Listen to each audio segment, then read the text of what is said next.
What is up, everybody? It's Animac here for AnimeUproar, and today I will be discussing the latest big reveal in the Black Clover Story. The identity of the demonic rulers of the Spade Kingdom. The names and faces of the next major villains are now finally out in the open, and things are heating up quickly in the story of Black Clover. In fact, it seems that some extremely interesting plot twists and battles are coming very soon, and I can't wait to talk about it all right here in this video. If you enjoy our Black Clover content, please leave a like to let me know, it really does help. And if you happen to be new to AnimeUproar, don't forget to subscribe and hit that notification bell to turn on all notifications. You can also hit me up on Twitter and Instagram at AnimeUproar. Finally, this video will contain Black Clover manga spoilers. I'm dealing with the latest developments in the story, so please proceed with caution. You have been warned. The action starts off right away as Noelle makes her glorious tsundere grand entrance. In the aftermath of Asta's black slashing of the entire Spade army inside the mobile fortress, Noelle arrives in her Valkyrie dress armor, and she is using her water magic to carry Mimosa and Finral inside a big magical ball of water. Not surprisingly, Noelle calls Asta an idiot several times. Meanwhile, Asta acknowledges that Noelle is even cooler now after their 6 months of training. And I'm sure this means that she is also much stronger now as well. Noelle is all like, "Asta, you idiot, how dare you leave without me?" But on the inside, she's all like, "I wanted to go with you. I love you so much, Asta. You're so hot and manly." Not a direct quote, but I am paraphrasing. You know what they say, once you go black Asta, you never go back.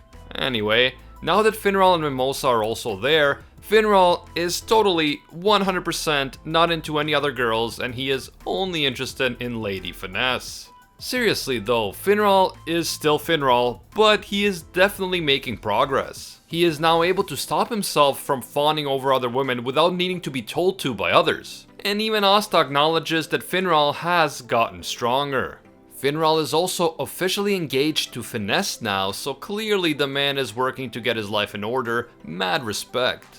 Mimosa then uses her plant healing magic to heal the physical injuries of all the civilians inside the mobile fortress. And just from that one panel, we can see that Mimosa's abilities have also improved drastically in these past 6 months, thanks in large part to her training with the Heart Kingdom's Spirit Guardians.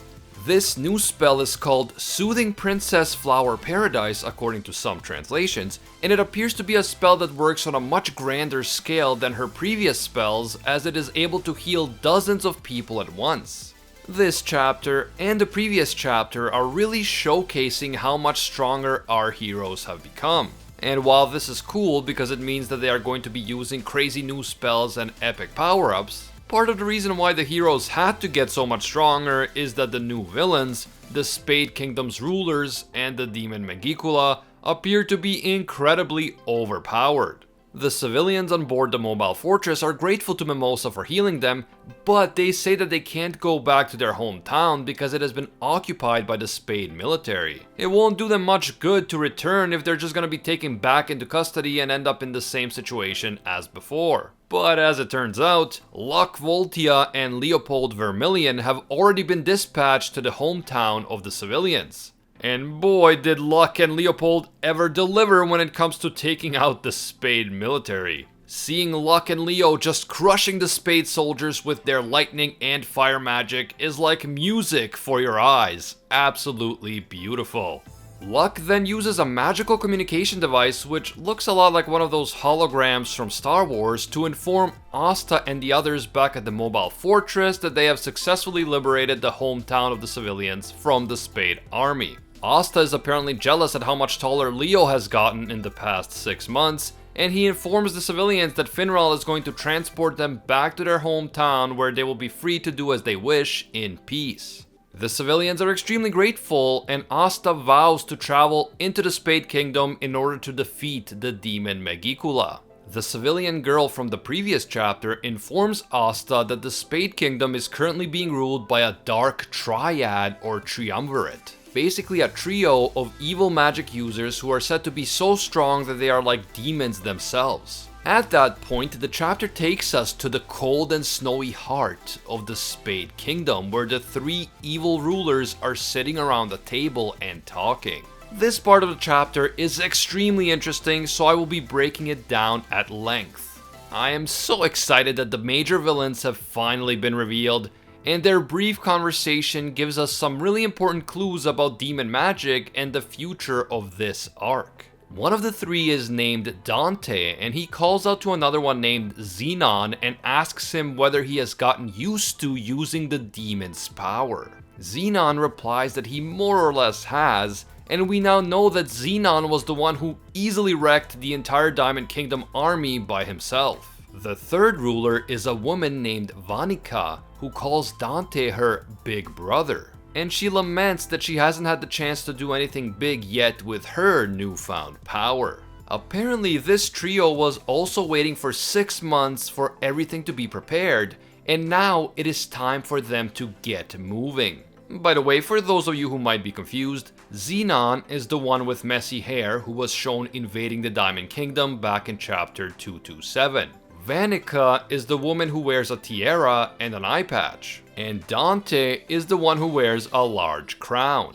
Dante says that it would have been boring if they didn't wait 6 months because the game would be over right away. To me, this really sounded like the trio is fully aware of what Asta and the crew have been up to. It's as if they wanted them to get stronger just so they could pose a worthy challenge to the trio. If this is true, and the trio is already fully aware of everything that the Heart and Clover Kingdoms have been planning, then this entire Spade Kingdom war arc might turn out to be worse for Asta and friends than they could have ever predicted based on the knowledge that they have right now. The chapter ends as Dante proclaims that all life is in the palms of their hands, and the trio wonders where they should attack first.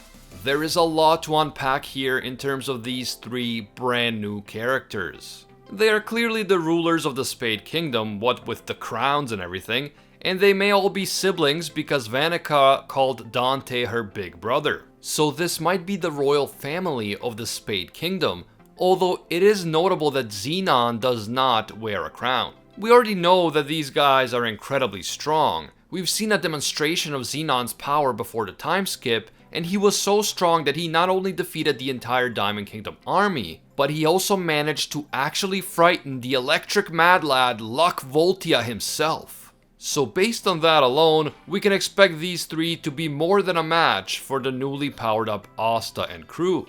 We also know from their brief conversation that these three are using demon power. Dante had asked Xenon if he had gotten used to using the demon's power. So that confirms that these guys are working directly with Megicula.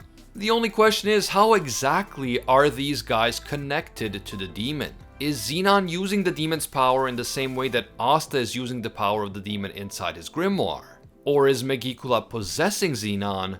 Or are we talking about some other form of demonic power? Perhaps Megicula's special ability is not to only drain the mana of others en masse, but also to allow certain individuals to use some of his own demonic powers. Perhaps Megicula can allow all three rulers of the Spade Kingdom to use a portion of his power, which makes all three of them as strong as a demon.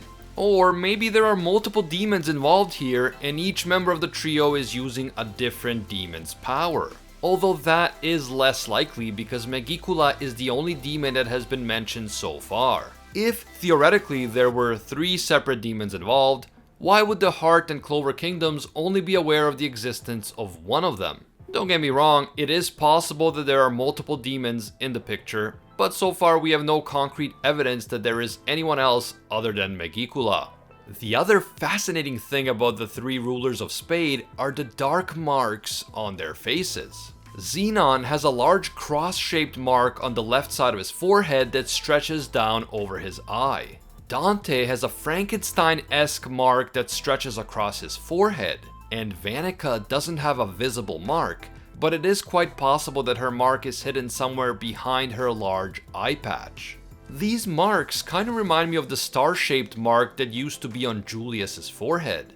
We now know that Julius was using the star-shaped mark, also known as the Swallowtail Crest, to store his time magic for later use. and the mark eventually disappeared after he used it to bring himself back from the dead. This makes me wonder whether these marks on the faces of the Dark Triad are similar forms of ancient magic as the Swallowtail Crest, and whether they can be used to either store magic or make the user stronger in some way. Or perhaps these marks are something different. Maybe they are just signs that all 3 Spade rulers have been marked by a demon and that they are using the demon's power.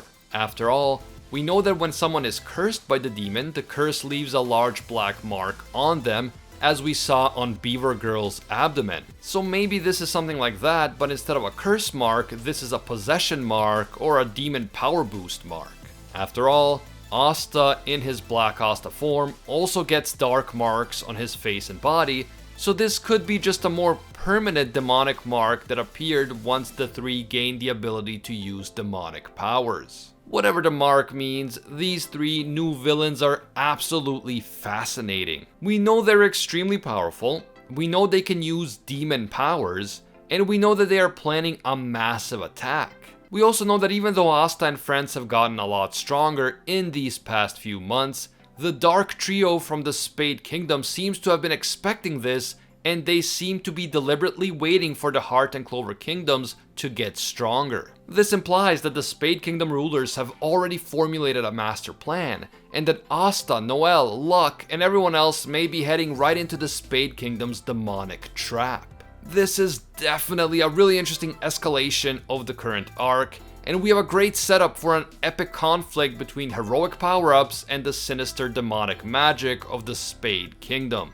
I can't wait to learn more about the ruling trio of the Spade Kingdom and about the demon Megicula. Let me know what you guys think. Did you enjoy the reveal of Xenon, Dante, and Vanica? And do you have high expectations of these guys as villains? Or do you think that these 3 are just mere stepping stones to the real villain, the demon Megicula himself? Feel free to hit me up down in the comments below. If you enjoyed this video and you want us to keep it going, please leave a like to let me know. And if you happen to be new to the channel, please don't forget to subscribe and hit that notification bell to turn on all notifications. You could also follow me on Twitter and Instagram at AnimeUproar. I want to give a big thank you to all of our AnimeUproar patrons for supporting our work and making videos like this one possible. Special thank you to all of our Pro Hero tier patrons, including the one and only Gilgamesh, Baby Ray, Nothing But a Fan, Jason Wilson, King Zeldris, $50 Beat, Ekarad GN, Anatoly Kazatsky, DJ Nathaniel, Alpha Dio, and Angel Cruz. And of course, I can't forget our The One tier patrons, the ones who stand above all other clans, including Ingrata, Alolanato, Matty Mac, Makotakun, Seth Cooper, and The World. And you know he's serious because he didn't say Zawaldo. If you enjoy our videos and you feel that they provide value for you, please consider becoming a patron. Even a single $1 will give you access to our patron exclusive Discord, and your name will appear in our videos along with these amazing people. As always, thank you guys so much for watching, and until next time, see ya, Space Cowboys.